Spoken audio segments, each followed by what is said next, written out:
What led you to come up to New York City? Well, as I said before, I came up for the launching of the Black Star Line steamship, and I was so inspired with the thousands of people who were there to see the launching and to go on board the ship and everything. It was just inspiring. Garvey was up there. I just felt that it was good to be up here because I'd be hearing all those kind of speeches that I never heard in the South, you see. Who are some of the other people in the Garvey movement other than Garvey who made a big impression on you as great public speakers? Oh, you had Mr. Bryan and Cumberbatch and a number of people, number of great orators. But Garvey topped them all. Nobody came to hear anybody else but Garvey. And so you were living in New York City during the 1920s? Yes. Were you living in Harlem? Yes. Yes. Were you still in business for yourself at this time? Or? No, I wasn't in business here in New York. Did you, when you came up to New York, would you feel that the condition of the black community was more favorable in New York than in New Orleans? No, I was disappointed when I came to New York. And I thought that the black people didn't have, the homes wasn't as nice, and, you know, the manners wasn't as nice. And I was very disappointed. But I stayed on, going back south frequently. Did you ever get involved in, like, politics in the Democratic and Republican parties over there? Oh, yeah. Here in New York? Yes. Oh, yes. I didn't know anything about politics, but I felt there was a black man that was running, and I felt he should be supported. And he was running on the Republican ticket. So I went to the big shots in the Republican Party, the head man downtown. I wanted to see them and see what they intended to do for us and so on. He gave me a lot of, you know, talk about Lincoln and the Republican Party being the friend of the black people and everything. So I went to work for this black man, J. Dowden Steele.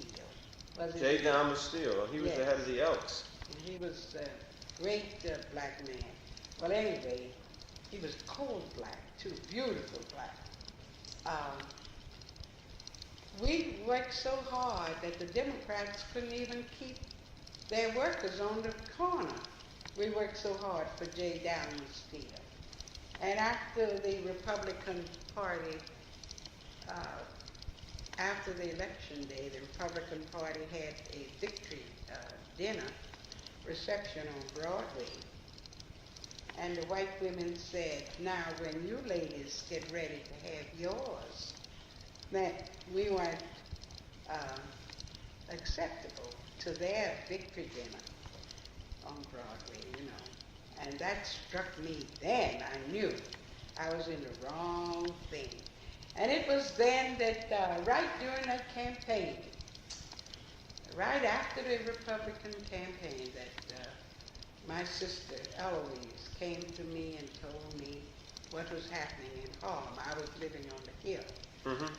And she told me that there's a big demonstration for the Scottsboro boys. And I said, who's having the demonstration? She said, the Reds are having it. And I said, I wonder how the Reds, who are the Reds? You know, I didn't even know who the Reds were. Well, anyway, I called everybody because I'd been active and the people knew me, and I said, come on, let's go. And so about 7 or 8 people went with me to see this big demonstration. When I got there, I'd never in my life seen such an outpouring of people. I saw signs, death to the lynchers. Oh, that inspired me to no end. And I saw a young white woman carrying a sign, death to the lynchers. I walked up to her and said, no, you give me that sign. I said, you can walk beside me, but I must carry the sign. I'm the black woman. I must carry that sign. So I took the sign from her, and I walked around and all over during the parade, and then I got back to the place where the speakers was, and I joined up with them. I didn't need any coaching. I didn't need anything. This was what I wanted. Freedom for my people. Free the 9 Scottsboro boys. And Eric stopped a death to lynchers and everything. That was just what I've been looking for. So I joined in. I didn't question anything. I didn't care what it was. It was doing that for us. So that Scottsboro case was just a tremendous event. Yes. And it brought in a lot of our people who saw action, you see, for the first time, anybody moving on our issues. Mm-hmm. How did the Depression affect Harlem? Was it... The Depression was something else. Soup lines. Father Divine came on the scene during the Depression. He really saved Harlem, I think, because he gave us meals for 15 cents. Most delicious meals. And there were lines around the block waiting to be served in Father Divine's mission. So I think that helped a great deal. And then I joined the fight for welfare for the people. My sister Eloise at the same time was fighting for milk for the children at a school she was interested in. And there was a Mrs. Freeman, who was the principal of the school, who helped her in her struggle. And Eloise went to Miss Fanny Hearst of the Hearst newspaper and got Miss Hearst to give milk. And Miss Hearst eventually put up a milk station in Harlem where all the little children could go and get milk free. And so, well, these were the days. We just fought. We fought for welfare, and we fought for WPA, and we fought for Social Security. The communists led all those fights.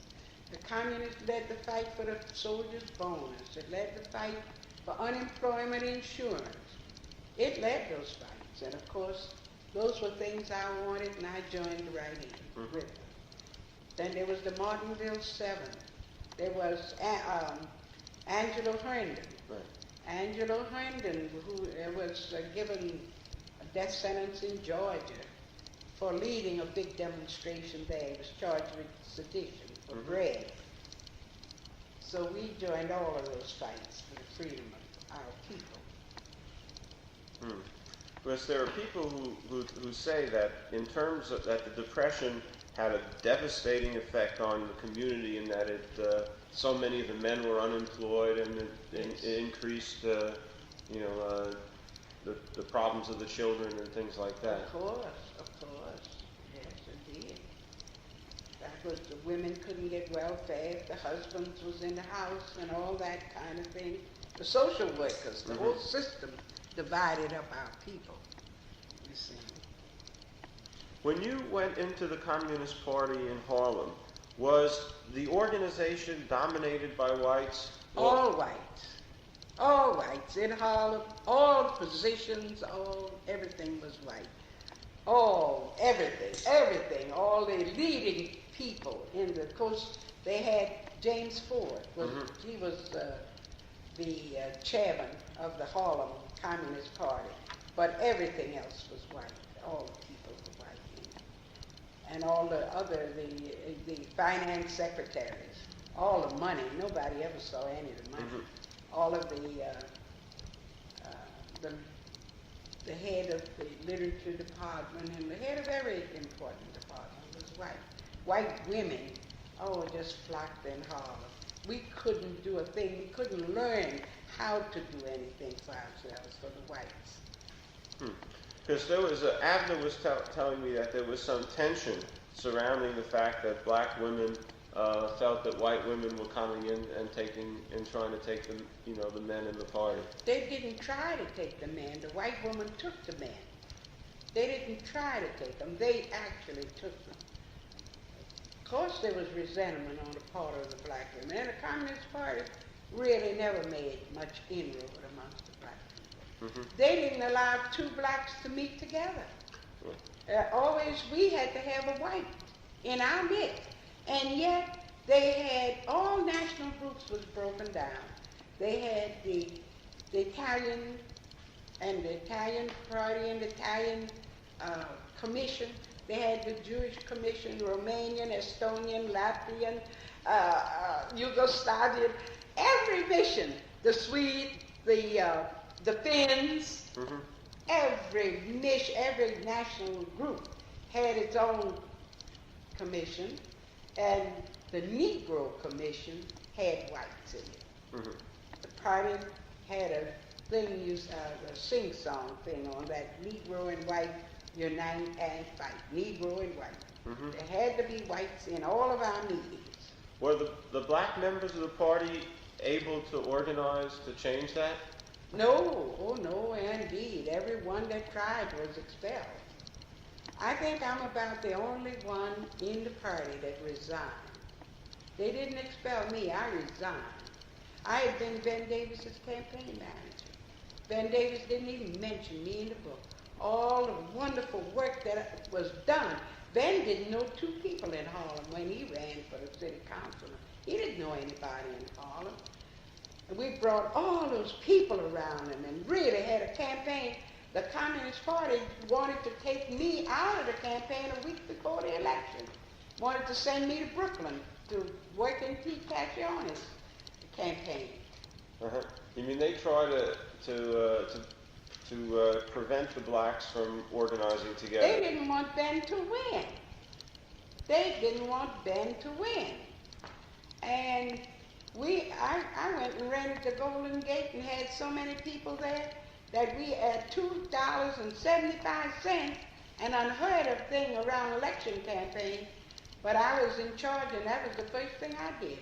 When the Communist Party gave me $500 and I ran that campaign, never got another nickel from them. And I got an office and I went and put money down on the Golden Gate. And that was the first thing I did. That was in July, and the election was in November.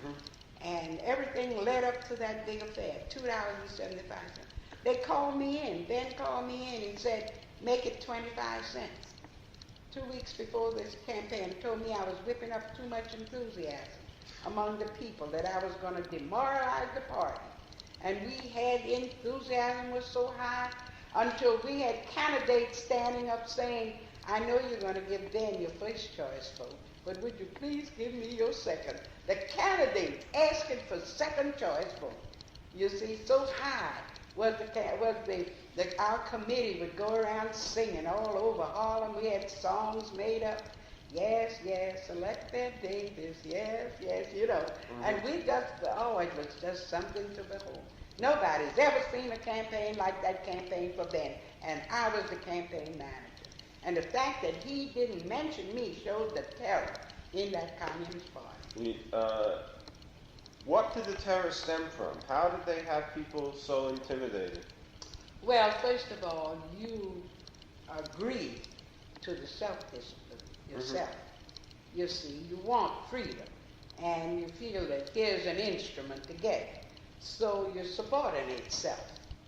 It's really a process. So it was a thing where people like yourself felt this was the only thing that was out there fighting. It was. And you went through, you took certain steps in order to be part of that. That's right. It was the only thing. And it had a position which inspired me to know on us that we were a nation within a nation, you see. And then later, of course, you know what happened. It relinquished its position.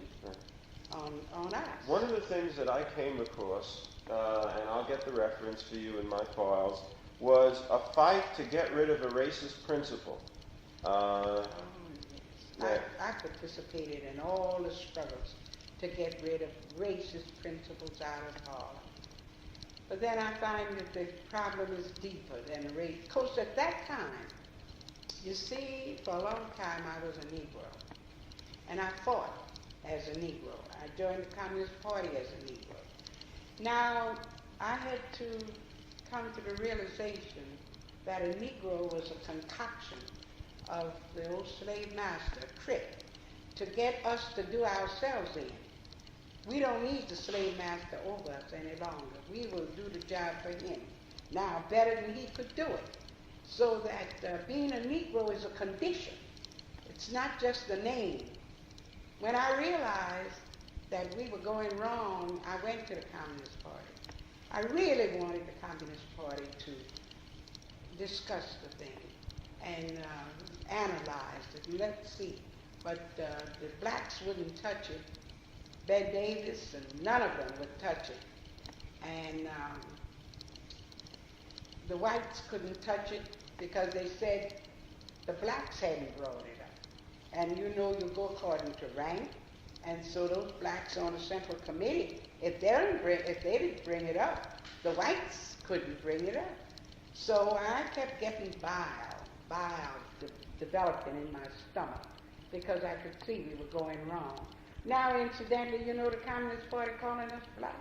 If they left that Negro dead, I'd like to know what was their, what kind of discussion they had, you know, and change it, because that's a great change for them. Mm-hmm. But we're not black. Now, I don't know what they're going to do because we lead in that black thing. You see, we are Africans born in the United States. That's what we are. Africans born in the United States. See? If you have little children here who are, well, let's say Chinese, they're born here. They're Chinese children born here. Or let's say the Jewish children. They're born here, they're still Jews. Or any other, Italians, every other people. Why we, of all the people in the world, had to change our names, change our character, change our terminology, our national heritage, our national origin, everything cut away and destroyed from us. Mm-hmm. Why we had, how come China produced Chinese, Japan, Japanese, France, the French, Africa produces Negroes? Why can't Africa produce Africans? Well, and if we are born here, I remember one little white girl came over from South Africa, the sweetheart of Dr. Max Jurgen. Her name was Frida Neugebauer, and she was all as white as she could be and blue-eyed and everything.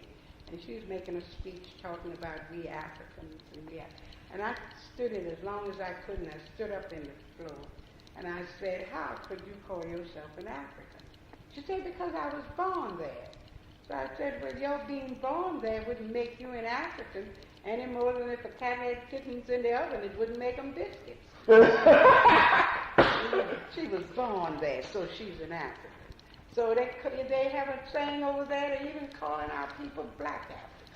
Can you imagine calling the Europeans white Europeans? You know what I mean? So it just shows you how we're messed up.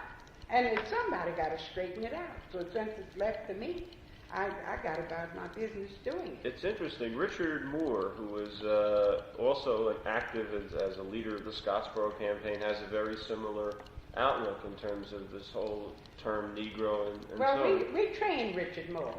We trained Richard Moore. And my sister Eloise taught Richard. He had those books there, and he wasn't even going into those books, trying to get out anything. Eloise forced him, and he put Eloise out of his store 5 times. She had to suffer that indignity until he finally began to write that book. Eloise. This is when is this taking place? And he should have dedicated that book to Eloise. But you know you can debauch history. You know that? Well, it's certainly been done in this country. You see in his book her pictures on the front page there with some others. But Eloise is responsible. What was Eloise's last name? Moore. Moore. Eloise Moore. Yes. Eloise was, she had one of the greatest minds, we used to call her our Socrates. And it broke our heart when Eartha Kitt was given a precious time to talk with Einstein when Eloise was the one that should have talked with Einstein, not Eartha Kitt. With her little kitten self, I mean Eloise, who had a mind, who I'm sure could have brought us back something from that conversation. Huh. When you were active in the party, was there a lot of educational work going on? Was a lot of studying and reading? Yes. Oh yes, for which I'm ever grateful. I'm grateful to the party. It taught me the class character of this society. It taught me the science of society, and that we have to have in our endeavor to try to get free. And I'm encouraging all of our youth and our black people to study so that they will understand, you see, because without that we could never make it. Mm. Of the people active in Harlem, the black leaders in the party, were they strong individuals and people of depth and power on their own, or were some... One of the unique things about our people, that in spite of being Negroes, we are giants.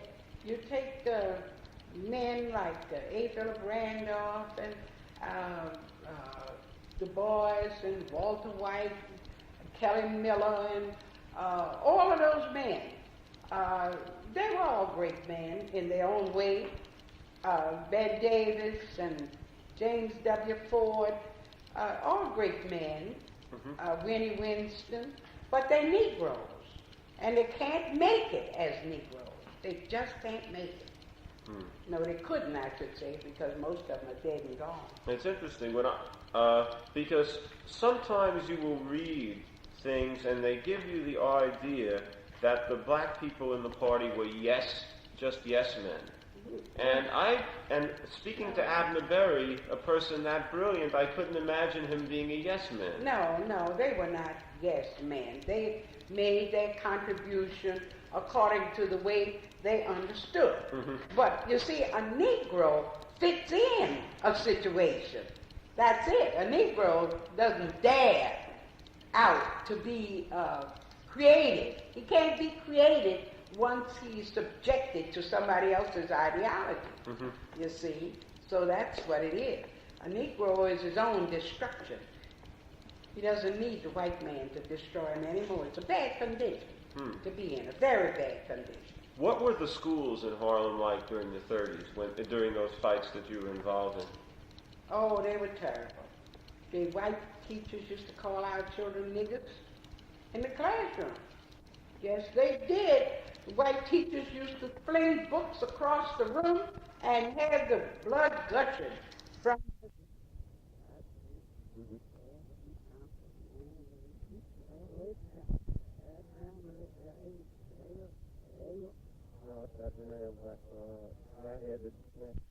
They don't have the interest at heart of the little children any greater than the white people do. Now, I don't say all of them. I don't say that even all the whites, because I had a white principal, assistant principal in a school in Harlem the other day, asked me, please come and help us.